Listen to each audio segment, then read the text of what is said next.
Nah, apa benar kita dilarang mempelajari bahasa Inggris? Pernah dengar Syekh Ibnu Utsaimin rahimahullah ingin mempelajarinya. Nah, jadi ada pembahasan terkait dengan ini. Artinya bahasa Inggris dan bahasa yang lainnya yang merupakan bahasanya ya orang-orang kafir. Jadi bukan bahasa Arab. Nah, ya, bahasa Arab ini yang identik dengan Islam kan bahasa Arab. Al-Quran berbahasa Arab, hadis-hadis Nabi alaihi salatu wassalam berbahasa Arab, ya, karena Nabi kita alaihi salatu wassalam dari kalangan bangsa Arab. Nah, jika kita ingin mendalami syariat, ya, alatnya adalah bahasa Arab. Ingin belajar tafsir Quran, ya, tafsir, syarah, penjelasan hadis-hadis, ya, bisa memahami ayat-ayat, kandungan ayat-ayat dan hadis-hadis, ya, butuh belajar alatnya adalah bahasa Arab. Nah, sehingga itulah yang seharusnya umur yang Allah berikan kepada kita ini yang terbatas, kecerdasan, ya, kemampuan yang kita miliki, kita, ya, semestinya kita salurkan untuk mempelajari bahasa Arab. Yang dengan itu, karena itu merupakan alat untuk bisa mendalami Quran dan hadis, untuk mendalami syariat, untuk menjadi orang yang punya ilmu, ya, ilmu syariat, ya.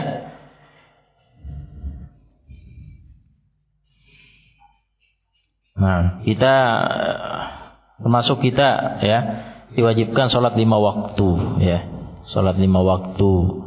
Sholat itu dari awal takbiratul ihram sampai akhir salam. Jadi tersusun dari ucapan-ucapan dan gerakan-gerakan. Nah, ucapan-ucapan itu, ya, zikir dan bacaan Quran, semuanya bahasa Arab, ya,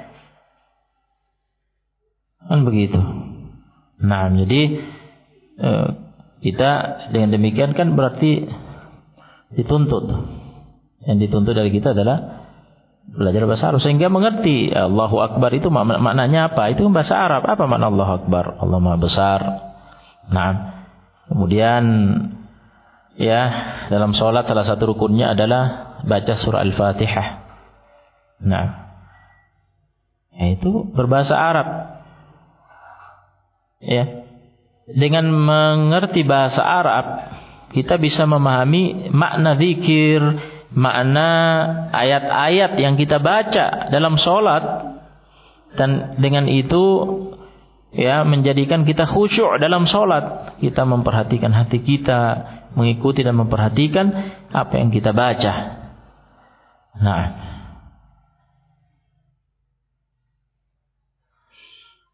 daripada waktu dan kemampuan, kecerdasan kita salurkan untuk belajar bahasa Inggris dan yang lainnya, ya, sementara pengetahuan tentang bahasa Arab sangat minim, tidak mengerti apa artinya Al-Fatihah, apa makna ayat-ayat surah Al-Fatihah ayat 1 sampai 7, zikir-zikir, doa-doa yang dibaca dalam sholat tidak faham maknanya. Ini kan timpang jadinya kan. Nah, ya, itulah maksudnya seperti itu, ya. Jadi lain halnya dengan bahasa kita, ya. Bahasa Indonesia kita memang tumbuh dari kecil belajar bahasa di tengah-tengah orang Indonesia, jadi kita belajar bahasa Indonesia. Jadi orang Jawa misalkan, ya, mau tak mau, ya, masyarakatnya berbahasa Jawa, ngerti bahasa Jawa, ya, dan semisal itu. Nah, karena muamalah keseharian, kalau tidak paham bahasa itu, ya, tidak bisa hidup di tengah-tengah masyarakat, tengah-tengah keluarga dan masyarakat yang berbahasa Jawa, yang berbahasa Indonesia. Adapun bahasa Inggris, alhamdulillah, ya, tanpa bahasa Inggris kita tidak masalah. Nah, meskipun pada perkembangannya ya, bahasa serapan sekarang ini sudah beralih sedikit-sedikit, ya, banyak kata-kata yang sudah serapan dari bahasa Inggris sehingga naam kita pun mengenalnya. Nah, tanpa susah payah. Adapun maksudnya mempelajari bahasa Inggris, mendalaminya, mempelajari tata bahasanya dan seterusnya yang melelahkan, membutuhkan konsentrasi, waktu. Ya, daripada belajar itu mending belajar bahasa Arab. Nah, ya. Dan tentunya ada keutamaan padanya karena dengan itulah bisa memahami Al-Quran dan hadis. Begitu. Adapun jika ada tuntutan untuk belajar istilah-istilah Inggris, beberapa istilah Inggris, kata Inggris terkait dengan tuntutan kebutuhan pekerjaan, skill, komputer misalkan, atau skill yang lainnya yang mau tak mau di situ harus mengetahui istilah-istilah Inggris untuk bisa mengoperasikannya, ya, untuk bisa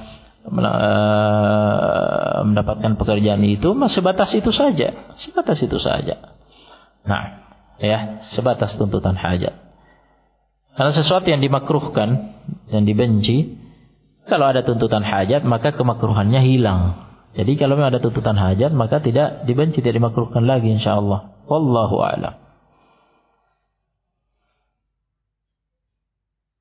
Bolehkah minta doa kepada orang tua yang kafir?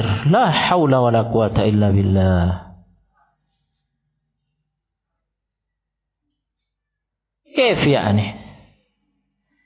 Minta doa kepada orang tua yang kafir.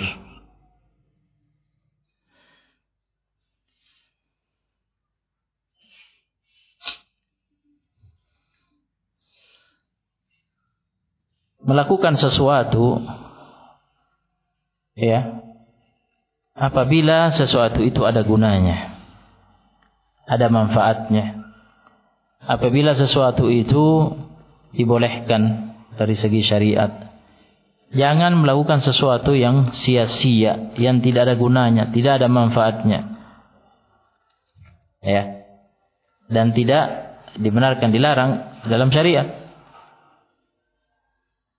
Orang tua yang kafir, statusnya kafir.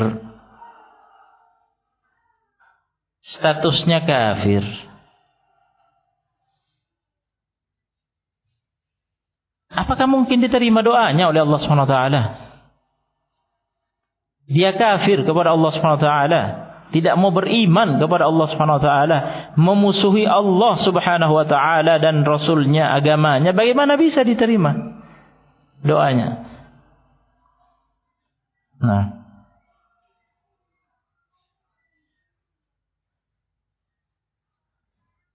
kan begitu logikanya. Jadi bagaimana kita bisa kemudian minta doa kepadanya? Nah, justru Anda, ya, yakni seseorang yang punya orang tua yang kafir, yang dia lakukan adalah berdoa dianya karena dia muslim,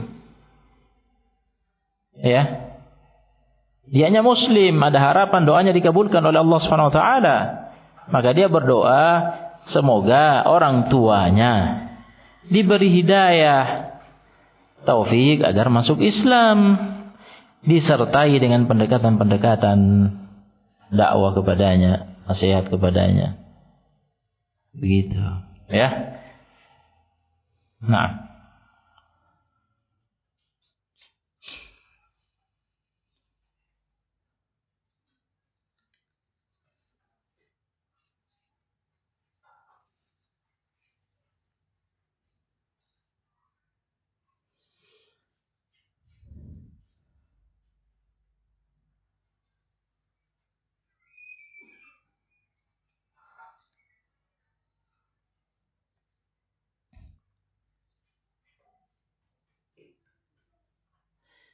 jika seseorang mengalami kecapekan, kelelahan yang sangat di sore hari. Ya, sehingga dia menjamak salat Isya dan salat Maghrib dikarenakan dia akan tidur dan dikhawatirkan dia tidak bisa bangun untuk salat Isya. Bagaimana hukumnya?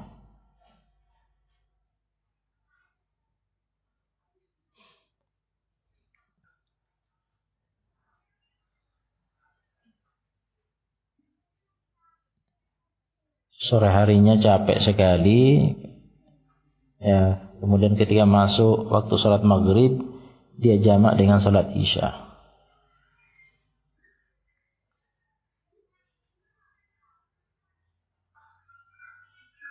Iya, jika memang kekhawatirannya bukan kekhawatiran yang dibuat-buat, artinya memang alasannya kuat. Masalahnya kan dari Maghrib, ya.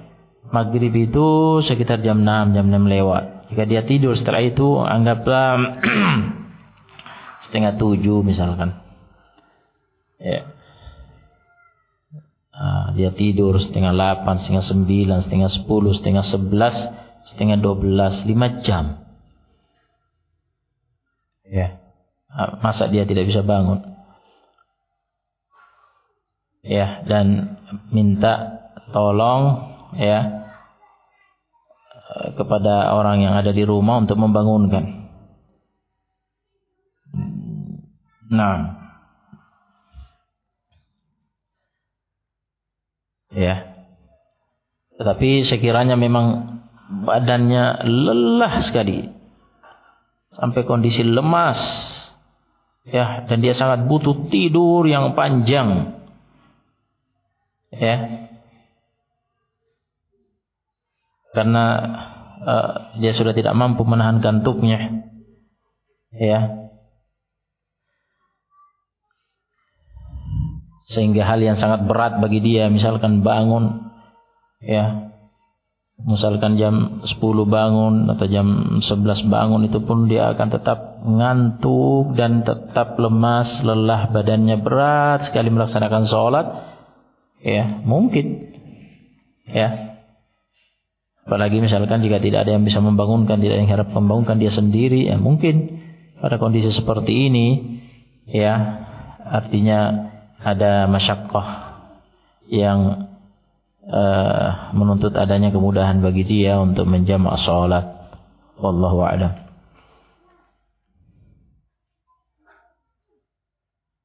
Ya, ini ya kondisinya seperti orang sakit. Nah, kondisinya seperti orang yang sakit.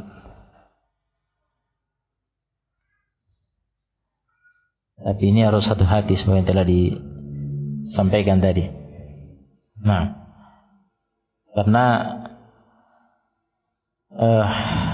yang kami dapati, ya, dari keterangan ulama, memang disebutkan bahwa jamak sholat itu bukan khusus untuk musafir, tetapi juga dibolehkan, ya, apabila ada masyaqqah, dan yang dicontohkan seperti halnya orang yang sakit, ya. Jadi jika memang kondisinya, ya, seperti orang sakit, kelelahannya itu seperti yang digambarkan tadi, nah, sehingga masyaqqah bagi dia, wallahu alam, itu yang mungkin untuk, ya, dibolehkan menjamak.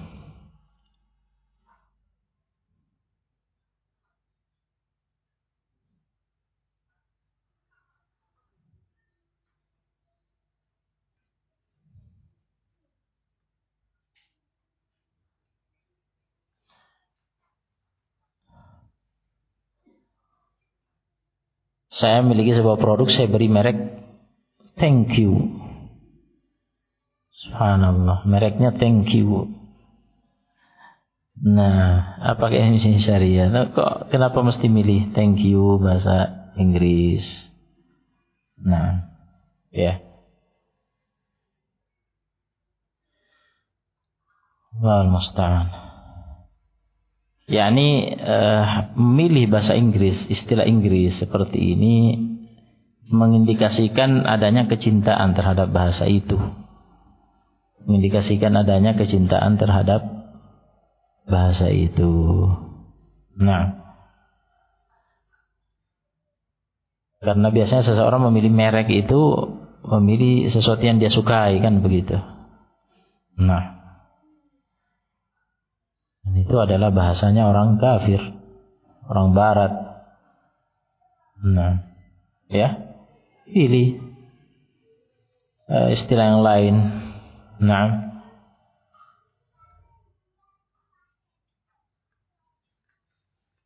merek yang lain. Nah,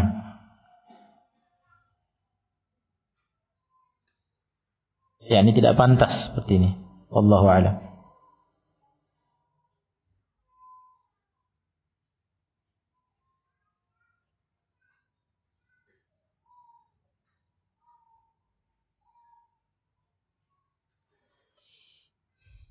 Kemarin anak punya utang Ramadan karena haid, tapi qadarullah anak juga punya penyakit yang menahun. Apakah utang tersebut harus kami qadha dengan puasa atau bisa diganti dengan fidyah? Melihat kondisi sampai sekarang masih berobat terus. Penyakitnya butuh diperjelas kategorinya.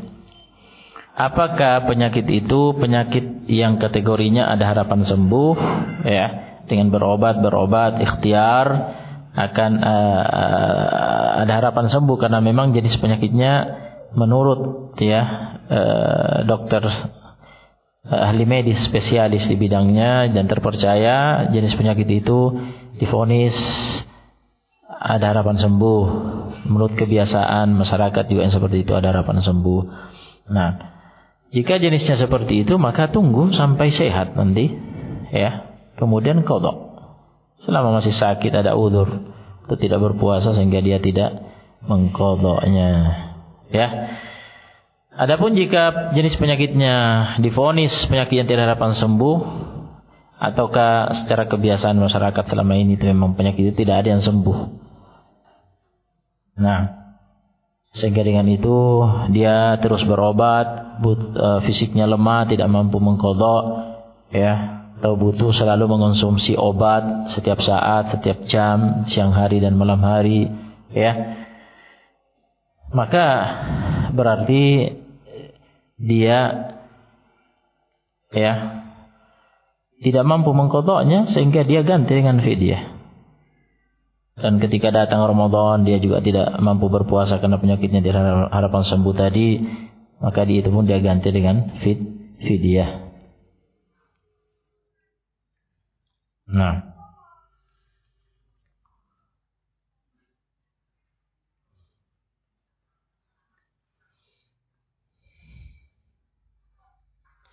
jika seorang masih awam, walaupun sedikit tahu atau mungkin sama sekali tidak tahu permasalahan menikahi seorang wanita dalam keadaan kondisi hamil, apakah nikahnya harus diulang setelah wanita sudah melahirkan, ya, atau cukup banyak bertobat?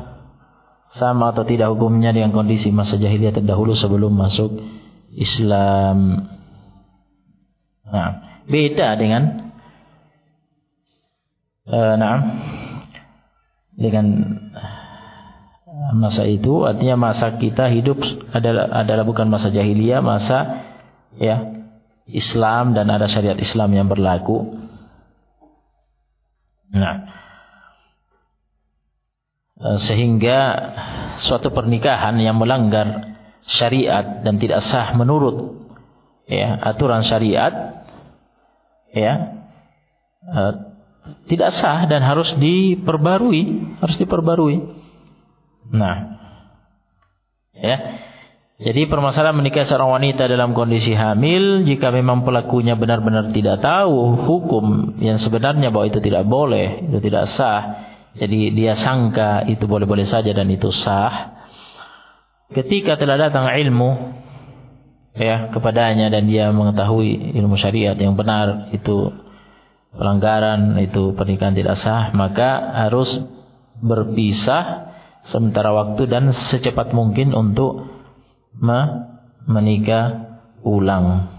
Dan di sini selama berpisah itu tidak butuh masa iddah, ya, sesegera mungkin, secepat mungkin segera menikah ulang, karena pernikahan itu tergolong nikah syubhat, ya, sehingga jika ada bibit dalam rahimnya setelah pernikahan itu, bukan sebelum pernikahan, tapi setelah pernikahan itu, yakni dengan pernikahan itu kemudian terjadi hubungan suami istri dan ada bibit, ya, mengandung, maka itu nikah syubhat, anak itu syubhat, ya, sehingga tidak perlu masa iddah, perpisahannya secepat mungkin, segera menikah kembali untuk mengesahkan. Nah, anak-anak yang lahir anak kedua dan setelahnya, yaitu tadi hasil pernikahan syubhat, itu sah. Adapun anak yang pertama yang merupakan hasil zina, ya, maka itu tidak punya bapak syar'i, jadi nasab, ya, anak itu dari jalur bapak terputus, dia tidak punya bapak syar'i, tidak ada kerabatnya dari bapak. Nah, dia hanya punya nasab dari ibunya. Nah, jadi di samping bertobat, ya, harus diperbarui kembali pernikahannya.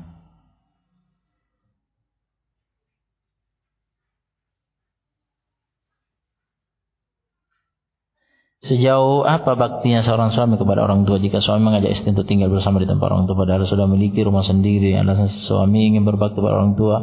Kondisi seperti ini si istri merasa tertekan, khawatir terjadi masalah besar dalam kondisi seperti ini. Apakah istri wajib menaati ajakan suaminya? Nah, yang namanya istri, ya, dia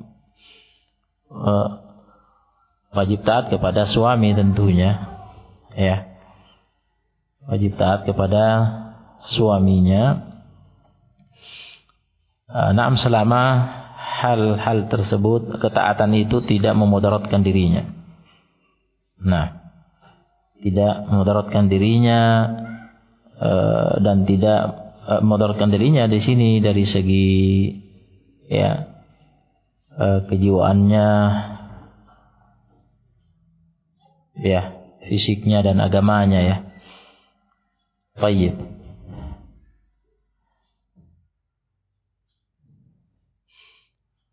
Jadi masalah-masalah seperti ini, masalah rumah tangga ini sebenarnya jalurnya adalah musyawarah, ya, dibicarakan dengan baik, saling terbuka, dicari solusi yang terbaik.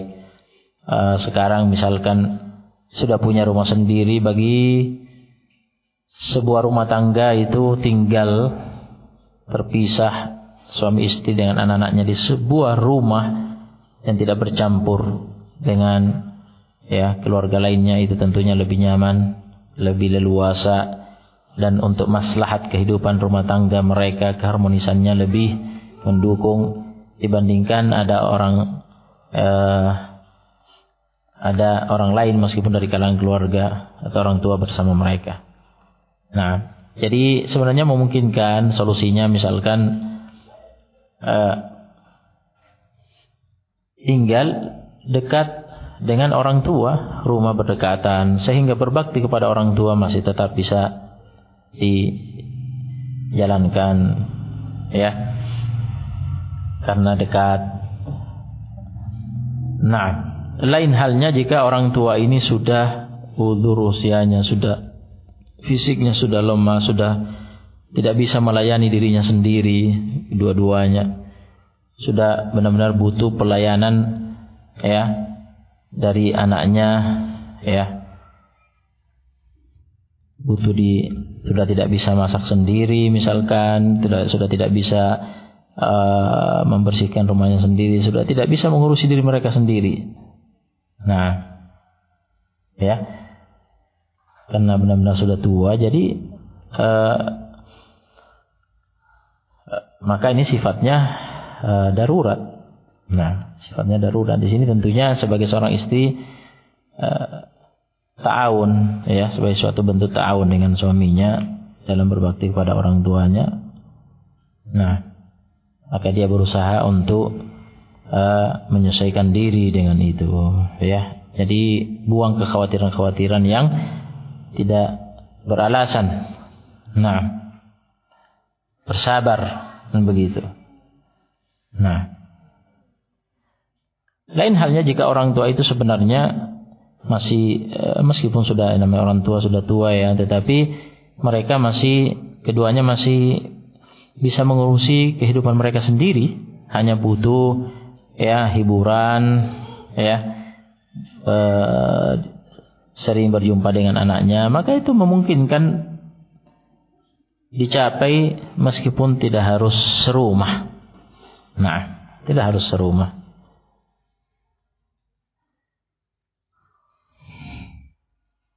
Wallahu a'lam.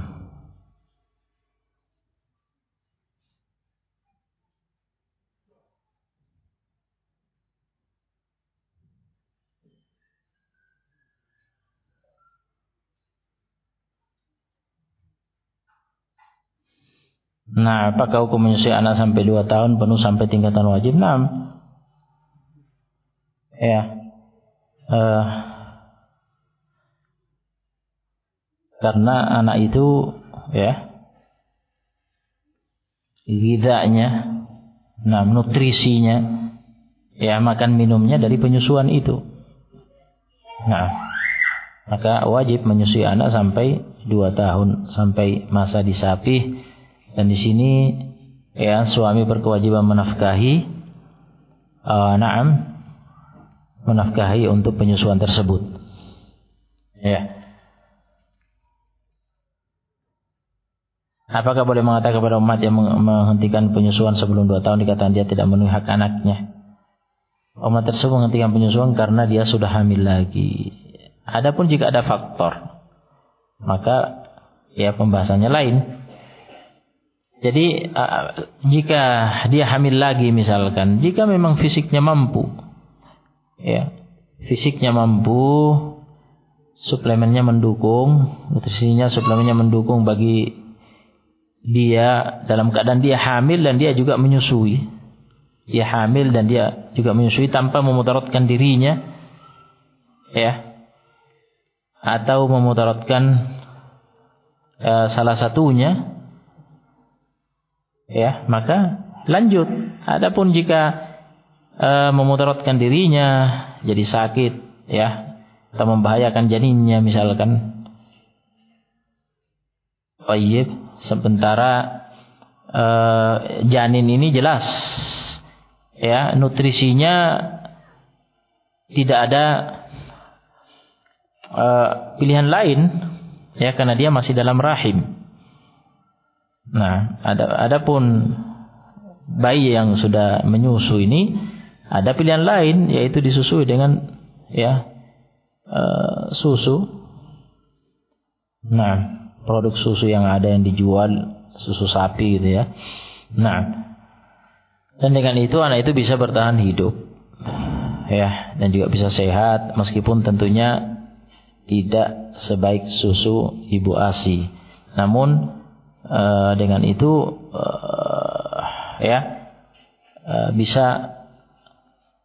bisa hidup. Nah, maka tentunya diutamakan yang dalam kandungan karena tidak ada pilihan lain untuk itu. Nah, jika kondisinya memang di luar kemampuan, wallahu a'lam.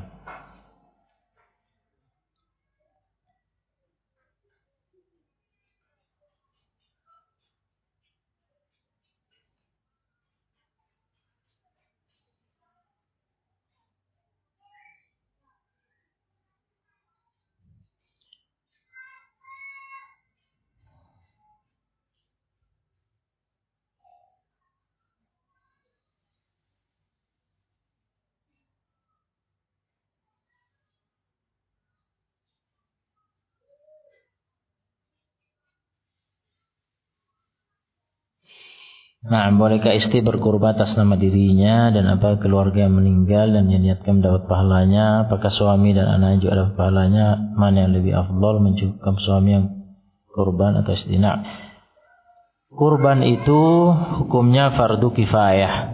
Hukumnya fardu kifayah, ya, atau sunnah kifayah. Nah, maksudnya hukumnya sunnah kifayah. Ya, tidak sampai pada tingkatan wajib. Nah, menurut pendapat yang rajih, dan itu sifatnya kifayah. Sifatnya apa? Kifayah. Artinya satu kurban sudah mewakili satu keluarga, mencukupi untuk satu keluarga. Nah, dan prakteknya ya pada tuntunan sunnah ajaran Nabi alaihi salatu wassalam ya, yang berkurban itu adalah kepala rumah tangga, dan itu masuk dalam kategori, kata Ibnu Taimiyah rahimahullah, masuk dalam kategori menafkahi keluarga ya di hari Id dengan hewan kurban, dengan daging kurban. Nah, jadi dicukupkan dengan kurban suami ya.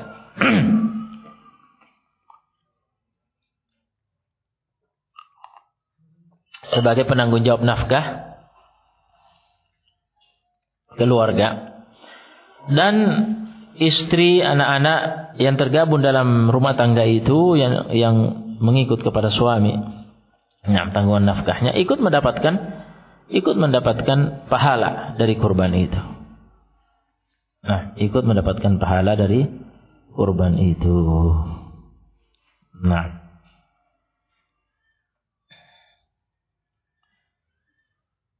wallahu alam, kecuali andaikan ya, misalkan suami tidak punya kemampuan berkurban, kemudian ternyata sang istri punya harta, kelebihan harta yang memungkinkan untuk berkurban, sehingga dia yang menutupi ya kurban itu untuk keluarganya, mewakili keluarganya dalam hal ini ya, itu yang mungkin untuk dilakukan, wallahu a'lam. Nah,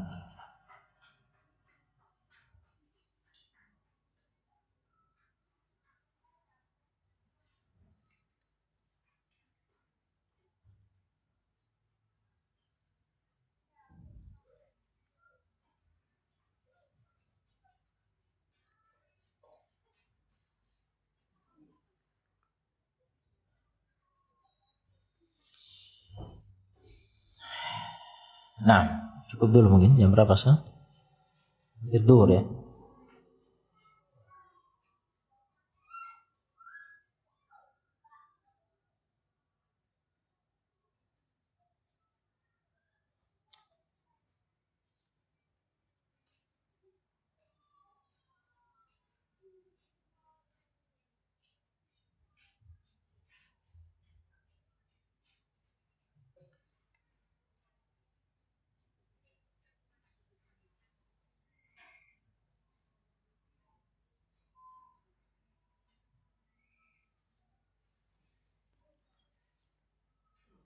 Bila seseorang sudah membayar fidyah karena melahirkan dan punya anak, apakah harus puasa setelah tahu pendapat yang rajih? Tampaknya demikian, jika memang dia telah mengetahui bahwa yang benar adalah qadha.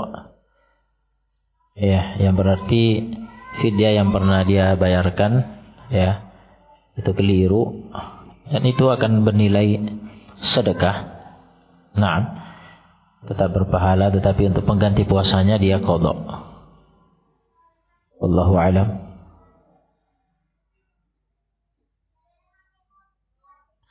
Bagaimana cara menolak kepada ibu atau nenek yang menyuruh cucunya agar minta doa kepada kakeknya yang kafir? Karena ibu atau nenek pasti akan tersinggung. Nah, jelaskan terus terang. Ya, jelaskan terus terang tentang syariat ini. Nah, tentang syariat ini, ya.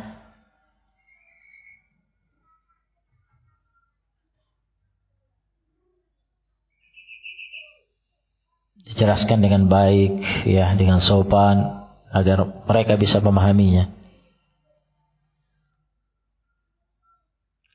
Nah,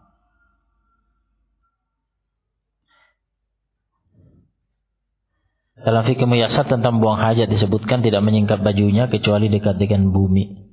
Apakah ini terjadi ketika di tempat yang terbuka? Nah, tentunya karena terkait dengan penjagaan aurat agar tidak dilihat oleh orang lain. Jika dia menyingkap, maksudnya pakaiannya ya, Buang hajat di sini bukan baju kalau buang hajat ya. Membuang hajat ya, menyingkap bajunya. Kecuali kalau bajunya ternyata dia tidak pakai celana, tapi pakai baju panjang, berarti bajunya disingkap. Pakaiannya lah begitu ya. Yang sudah difahami lah pakaiannya. Karena orang buang hajat itu hanya bagian bawah yang disingkap. Nah, bagian bawah saja. Jadi disingkap ketika dekat dengan bumi. Nah, disingkap ketika dekat dengan bumi ya, dikarenakan apabila dia disingkap, dia menyingkapnya ketika masih berdiri ya, maka ada kekhawatiran ya terlihat oleh orang lain.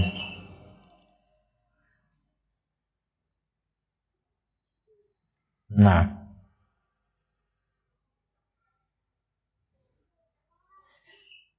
adapun ketika berada di tempat tertutup dalam toilet kan bebas, nggak ada masalah, ya. Dan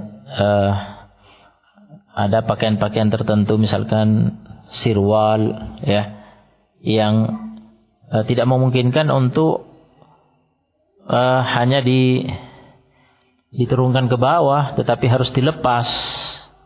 Sehingga tidak mungkin kan secara praktek apabila dia jongkok dekat ke bumi kemudian melepas sirwalnya bisa jatuh kan. Nah, tentunya dia akan melepas sirwalnya dalam keadaan berdiri. Nah, ya. Tetapi jika memang setelah sirwal itu dilepas dan ada jubahnya kan begitu tadi, bajunya ini maksudnya jubahnya yang panjang dan masih menutup auratnya, maka ya ujung bawah jubah tersebut ya disingkap ketika sudah jongkok. Nah, karena sesuai dengan tuntutan hajat ya, saat akan buang hajat, sehingga dia menyingkapnya saat itu ketika sudah jongkok. Allahu a'lam. Sementara ini jika masih ada pertanyaan tersisa nanti akan menyusul karena sudah waktu. Nah, jika ada kebenaran yang saya sampaikan dari jawaban-jawaban ini, maka taufik dari Allah Subhanahu wa taala. Jika ada keliruan, maka itu adalah dari kelemahan ilmu ana ya, dan dari syaitan. Subhanallahumma bihamdika asyhadu an la ilaha illa anta astaghfiruka wa atubu ilaik.